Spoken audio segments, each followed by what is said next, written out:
On this episode, we talk challenges and opportunities presented through mergers and acquisitions. We look at it through both the purchasing company as well as those being acquired. All that and more on this episode of AVSocial. The network for the AV industry.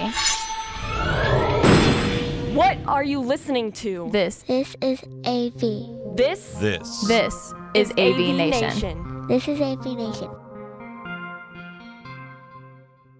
This is AVSocial, episode 40, Acquisition Sandwich. Support for AVNation is brought to you by Harman International. Hi, everyone, and welcome to the latest episode of AVSocial here on AVNation.tv. On this episode of AVSocial, we're going to look at some of the challenges and opportunities presented through mergers and acquisitions. We'll look at it through both the eyes of the purchasing company as well as those being acquired. And joining me today, as usual, is my lovely co-host, Kelly Perkins. Hi, Kelly. Hello, everyone. And take it away, Kelly. Introduce our guests. Awesome. Thank you, Dawn. We have Karen Schmid from Legrand AV, Director of Commercial Marketing, Haley Klein from PS&I, Director of Marketing, and yet another Director of Marketing, Sarah Reesner from Conference Technologies. Thanks, guys, for coming on. We appreciate it. Thanks for having us. Absolutely. So mergers and acquisitions have been big news in the AV industry over the past, say, 5 years. Really, it's sort of picked up. Seems like you can't open an industry magazine or look at a podcast or even look at your Twitter feed these days without hearing about somebody else who got bought or did some buy-in. So what do you think is the most important thing to communicate to your clients through the process once a merger or an acquisition has been announced? Let's just start with Haley. What do you think if they've announced a merger and acquisition? Yeah, I think it's really important to start off by telling them how it benefits them, why these changes are being made, never focusing on maybe the growth. The growth opportunity is going to be the biggest thing, and here's how it's going to help you and your customer experience. I think customers have a very low leniency towards any lapse in that during that whole merger and acquisition. I think that if the customer experience isn't flawless throughout the entire process, you could very possibly lose business. So therefore, just communicating, here's why we're doing it, here's how it's going to benefit you, and here's the new advantages that we're going to bring to you is the very first thing to bring to their attention. Absolutely. It can be scary when you hear that your partner, whether it's a vendor partner or an integrator partner, is merging, buying, or being bought, which, you never know what's going to happen then. Karen, same question. What do you see as sort of the most important thing as the Director of Marketing to communicate when something like this is going on?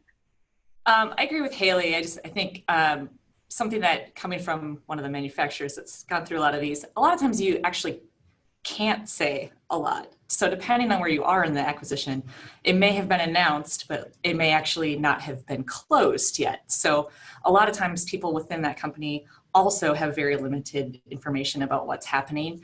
And so I think along with what Haley's saying, it's just really important to be as clear and consistent about what you can say. So you may not be able to tell them exactly what's going to happen, but try to give them as much as you can and just be really consistent about that, because having an inconsistent message just is sort of going to sow even more anxiety about what might be coming down the road. Right, definitely. Sarah, how about you? What's your take on this? Yes, well, I absolutely echo their sentiments, but one thing I also want to emphasize is for us, it's getting that alignment with those you've acquired, because they're generally the ones in the field telling that story. So it's getting them very aligned with our company, our culture, our strategic planning, helping them understand things are really, it's just more resources around that new company, and having them get that message directly is really effective. Yeah, I guess it would be kind of important getting everybody on the same page with the same messaging and kind of the same, whether or not people are all on board with the process sometimes, getting that as a former director of marketing, getting that consistent, clear message that we've defined as a company, I think, is kind of more important than letting them wing it. These guys bought us, whatever. Yeah. No, that's a good point too that you bring up, Sarah, is that getting the people on the front lines to understand that message as well. I think coming from working for an integrator before, you kind of forget about those, the technicians and the service people and the people that are actually out there. So communicating that clear and concise to those guys is really important. That's a good point. And it's probably a scary thing to them as well, because you just got bought, or you're buying someone new. Is your job safe? Is your those sorts of things. So I'm sure there's a lot of anxiety internally as well as externally, which kind of brings us to the next question.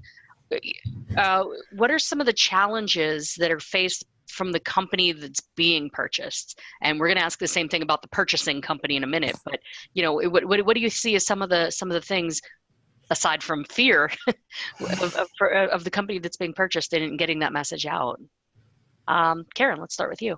I think actually just the nervousness factor, the anxiety of what's going to happen to me, but you don't want to project that out. So there's this, everyone wants to make sure their customers feel good, but while they're internally wondering what is actually going to happen to them. So again, trying to make sure everybody feels at least comfortable and understands as much as they can what's going on, and that they have a clear message that they can all push out to customers about what's going to happen to them, and that they feel actually confident in what they're saying. Like you don't want them to just be paying lip service to something that they told. Like you want to make sure people actually understand what's going on, and that you've been as open with them as you can. Right. That's Sarah? interesting too. I'm sorry. I was going to say it's interesting because you've been on both sides. You've actually been purchased and you've purchased. Yeah, and in this particular one, we call it sort of like with this Legrand acquisition, like an acquisition sandwich, because we got acquired by Legrand, but then Middle Atlantic has been pulled into our division, and they were previously being run as an independent brand, even though they were owned by Legrand. So like while we're acquiring, we're being acquired, and so it's just like a really weird mashup of being acquired and acquiring at the same time. Wow. All the challenges in one time. But sorry, side note. Yeah, no, but it's interesting because I have had both sides of it. So it's right. Yeah. We'll be coming back to you then in a minute for the other side of things. Sarah, I'm not sure your history. Have you been acquired or the acquirer or the acquiree? But what do you see as the biggest challenges as the acquiree, if you've been? So I actually have been on both sides of that table. And when we were acquired, it was a family business. It was something that was built by my great-grandfather. So it was a very personal feeling being acquired. So I'm able to, though, now as we make these acquisitions, say to these folks, hey, I've been in your seat. I know this feels scary. I know this is unknown. I know we have trust to build, but I'm here to tell you, we've done this before. We have your interests at heart. We're not here to destroy what you've built, because we absolutely want them to feel welcome. We learn from each other in a great way. And it's just really the biggest struggle is learning those new systems and people, learning the new culture. But really it is just feeling welcome, and we absolutely create that environment. Right. Yeah. Go ahead, Haley. Sorry, I was just going to say, I think that Sarah brings up such a good point with the cultural aspect of things. I haven't gone through the acquisition myself, but I see a lot of my members from PS&I going through it. It's interesting how roles change with that. I actually know one of the companies that we represent, who acquires a lot of other companies, actually had a marketing person who was very high up in their marketing role, and her shift turned into this like kind of liaison between all the companies that they were acquiring, and her role turned into kind of their like go-to person when they like just needed somebody to talk to and understand like the main brand. She did all the onboarding for them. She was just kind of the company advocate, and she really became this person who everybody kind of started to turn to. So her role really shifted from this like traditional marketing role into just transitioning people into their new culture and helping them really feel part of the family. And so I think it's really important to have somebody, you see those roles change in a merger and acquisition. And I think that challenge of, are they going to be a cultural fit? Having a person in place like that is very important. Merger therapist. That's great. Yeah, exactly. Well, and I think it's interesting that what you're talking about is because like we have discussed this recently too, is that you talk about how you onboard people, but like you're literally onboarding teams together. Yes. And a lot of people don't look at it that way. It's just like, oh, we're going to put you into our culture. And that's not going to work. So people have their own cultures, and that's fine. You can keep that and honor it and be respectful of each other. But like, you do have to actually onboard teams together and make that a process. Right. And that's one thing that also that Sarah brought up, is not just the teams and the culture, which of course is marketing folks. That's what we're most concerned about, but there's a lot more to it. Sarah, you mentioned processes. And, I am no longer an integrator. I work for a very large company now, and we do lots of merging and acquiring of companies and divisions and realigning and things. And the biggest thing I've seen just in the short time I've been here is getting all of the processes and the systems merged. They're still trying to merge ERP systems from 2 mergers ago, and we're bringing in new companies. And, there's these big internal, we have to get this initiative to get these merged. And then we have to see what they're using. And is that a better fit for the corporate? It's a whole lot that you have to think about. And, obviously as marketing people, it's not necessarily us thinking about it, but as a company it is. So, what are the challenges besides just the people, the therapy aspect, the culture aspect? What do you see as the biggest challenges when you're the company doing the purchase?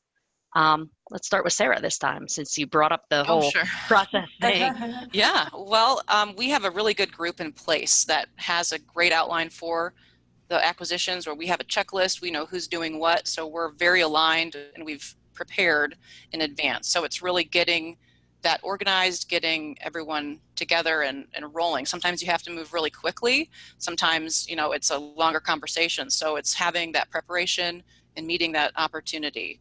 So that's the biggest stuff. And then it is that building trust. That's the biggest foundation once you have made that acquisition, to communicate, and know that it's a new partnership. Right. Haley, Karen, jump in, whichever one of you wants to go next. I'll leave it up to you. Yeah, I think there's a balance to, you have to find a balance between taking actions and making sure that people understand that there's things happening and that they're not in the dark, because they will fill that in if you don't communicate, like you're saying. But actually taking the time to assess things thoughtfully and not making half-baked decisions and just implementing them so that people see something happening.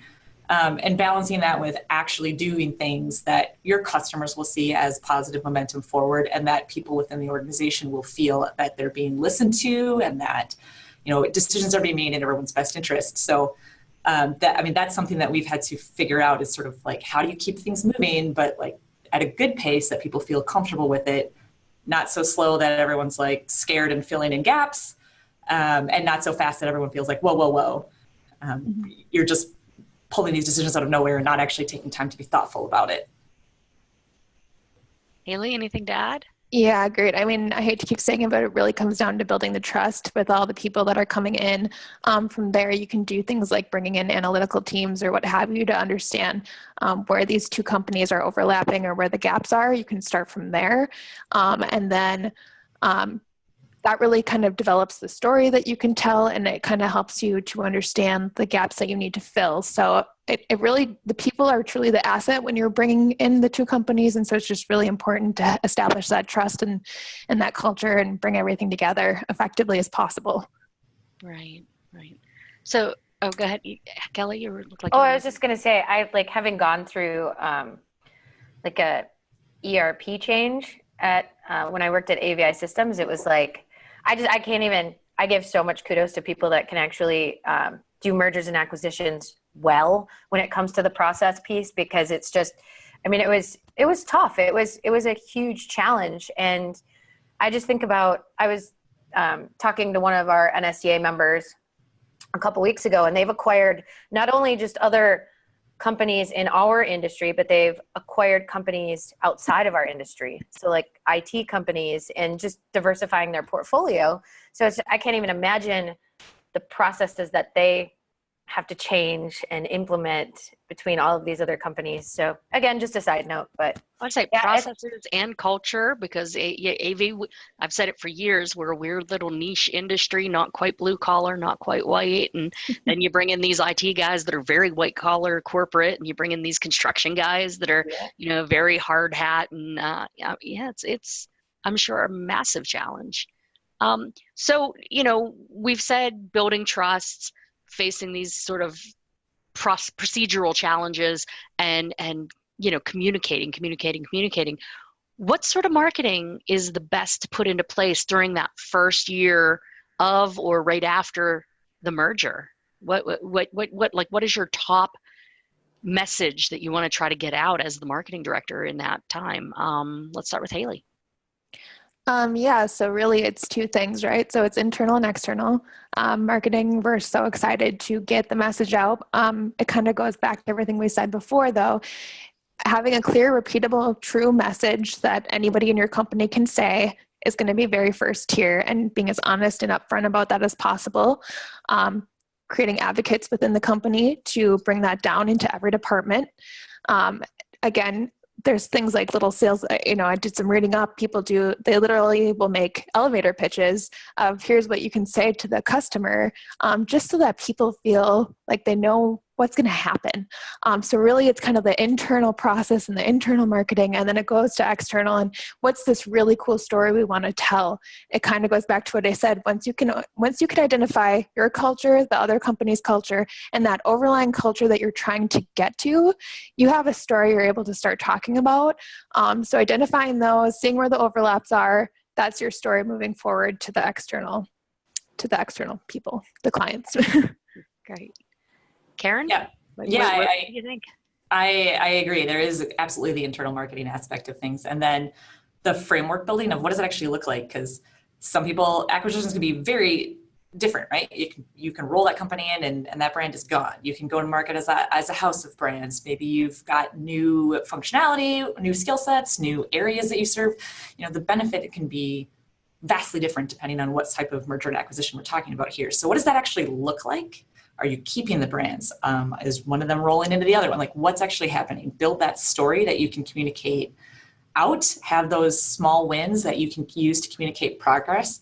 Because as we talked about on the ERP systems and things, like normally as marketers, it's like, yeah, you're not really getting involved in that. But at the same time, so much of marketing is digital now. And so much of that is based on systems that are based on ERP systems.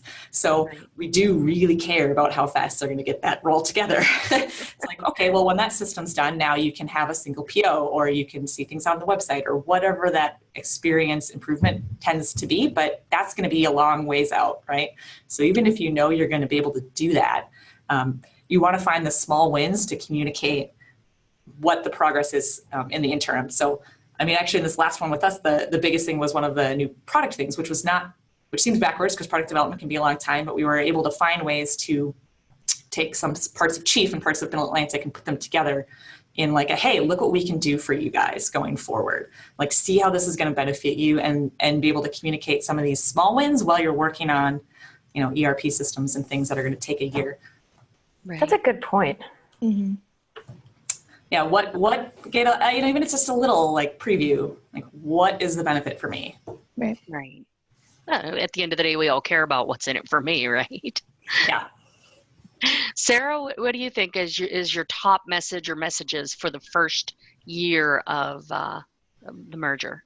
Well, the message, it's like everyone has said, it's about that trust, but certainly we've found that each acquisition is different.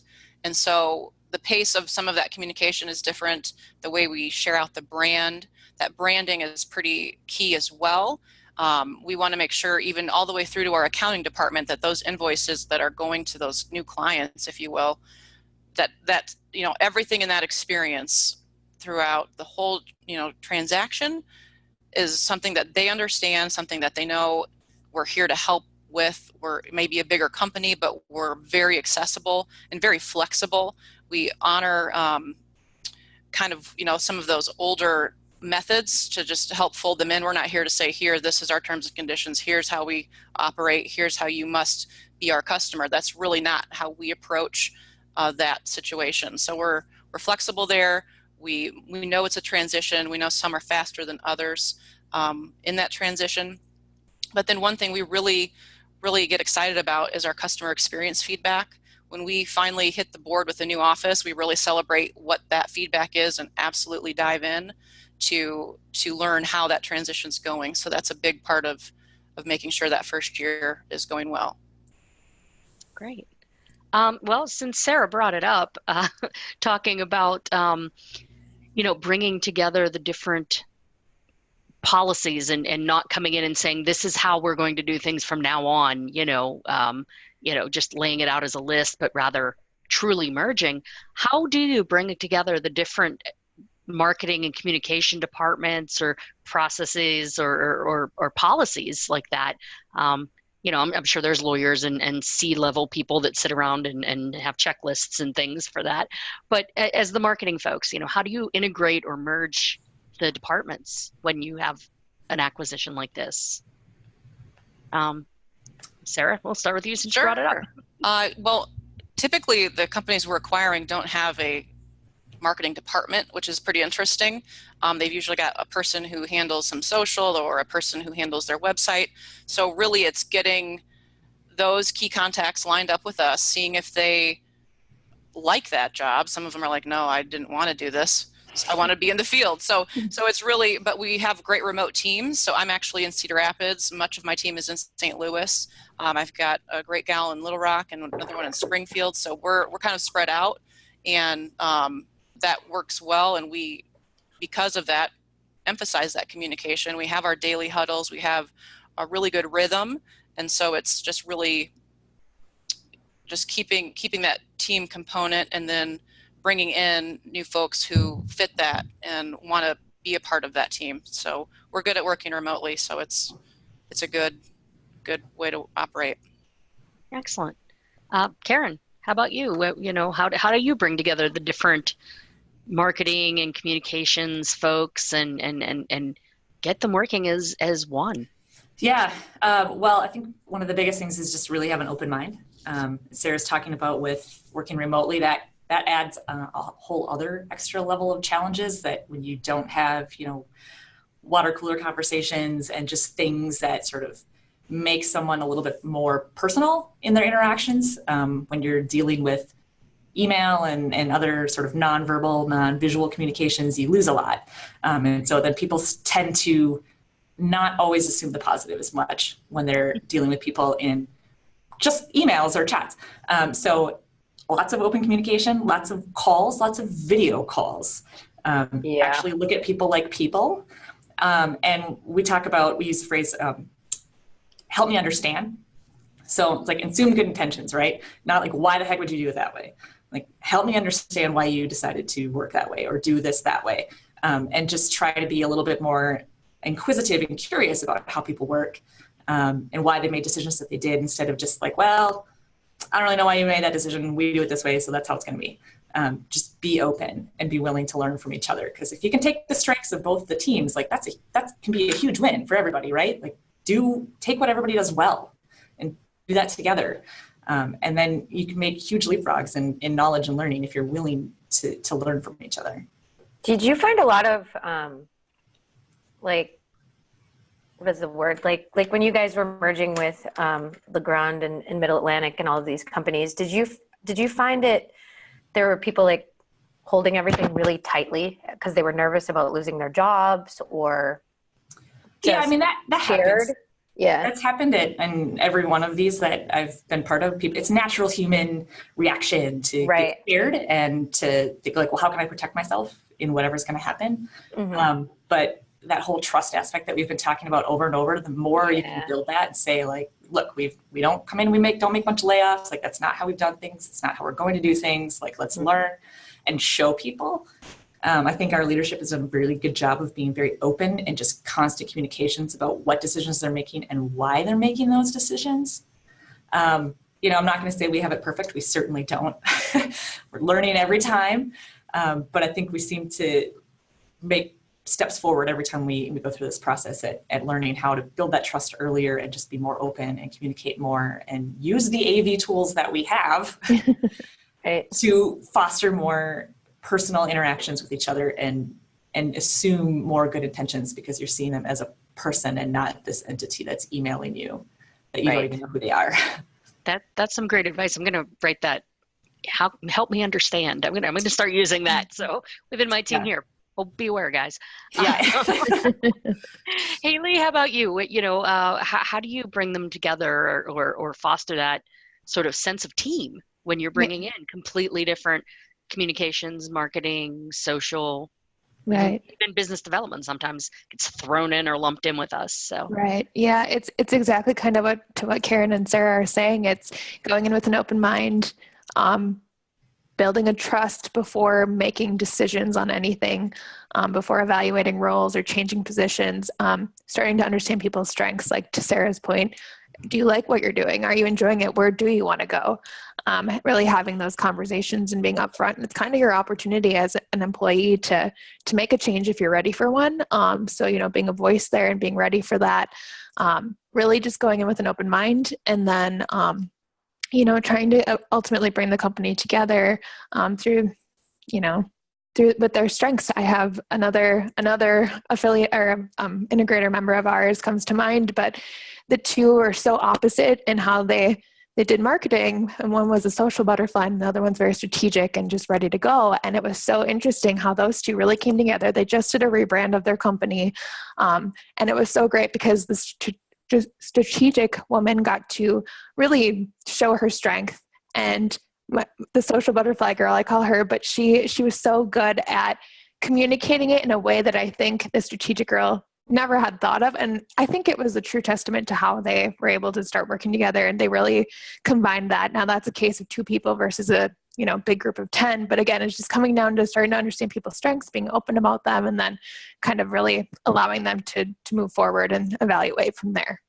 Excellent. We've had a lot of great talking points today, a lot of great advice from our guests here.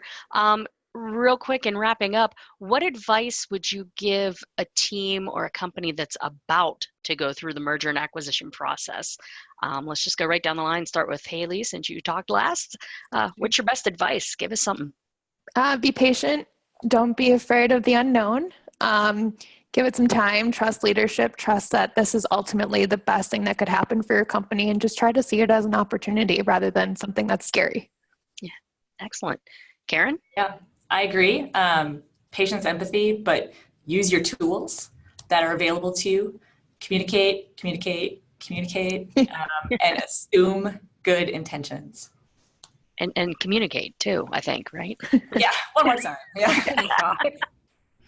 Excellent. Sarah, what do you think? What's your best advice for someone about to go through this? I agree with everything that's been said, and I would say that the other thing is to remember to scale with your soul intact, that these are people, that they're experiencing a whole bunch of emotions, and that patience component, like Haley mentioned, it's very recommended. You will find it coming together, maybe not as quick as you want, but being patient, being personal. So yes. Excellent. Kelly, anything to add on that, since I think you've been through a couple yourself? Yeah, just communicate. Like you guys have said, I guess at the end of the day, we'll probably all be owned by Samsung and Amazon. So, True. Yeah, but I echo everything you guys have said. I mean, it's totally scary. It's, there's pressure from every angle, and it's just, patience is a virtue, and trust your leadership that they know what they're doing, and at the end of the day, hopefully they do. And it's one of those things too where it's, you can't change it, so go in with a positive attitude, and hopefully it works out for the best. Absolutely. Some great advice. If you are undergoing a merger or acquisition, hopefully you'll watch this and take this message to your leaders or implement it in your own companies. If you've not gone through a merger and acquisition yet, give it a few minutes, because these days that's the thing that's happening in our industry. I want to thank everybody for tuning in today, as well as for our guests for coming on the show. So we'll go around the horn one last time, let everyone tell us where to find you, both in reality and in the interwebs. let's start with Karen. Where can folks find you or Legrand? Right, Legrand at legrandav.com with all the commercial brands. And then you can find me on Twitter at AV_Karen S. Perfect. Thanks for coming on the show. Appreciate your perspective from the merger sandwich there that you have. Sarah, where can folks find you or CTI? You bet, at conferencetech.com and on Twitter at CTIAV. And nothing for you? We just got to talk to you corporately? Well, I don't have Twitter personally. I will be perfectly honest. I know. No one have a heart attack. I'm also personally out on LinkedIn, of course. It sounds good. We'll find you one way or other, and we'll definitely look up CTI. Please do. And of course, Haley, a lot of us know where to find you on Twitter, but go ahead, tell us where to find you and where to find PSNI. Yeah, psni.org or psni_AV on Twitter. And you can find me at psni_Haley on Twitter as well. Fantastic. Thanks for coming on the show today. Thank you guys so much. And Kelly, you're my faithful co-host, always here, but where can folks find you if they don't watch us all the time, though they should? Right. On Twitter, NSCA_Kelly. I work for the Education Foundation for NSCA as well, so you can find me on there, as well as anything Ignite related. You can find me there too. So thank you, Dawn. Awesome. And of course, here on AVNation.tv and AVSocial, where we love you. As for myself, I'm Dawn Mead, AV Dawn. I currently work as an end user in the defense and aerospace sector, and that's all I'm legally allowed to say about that.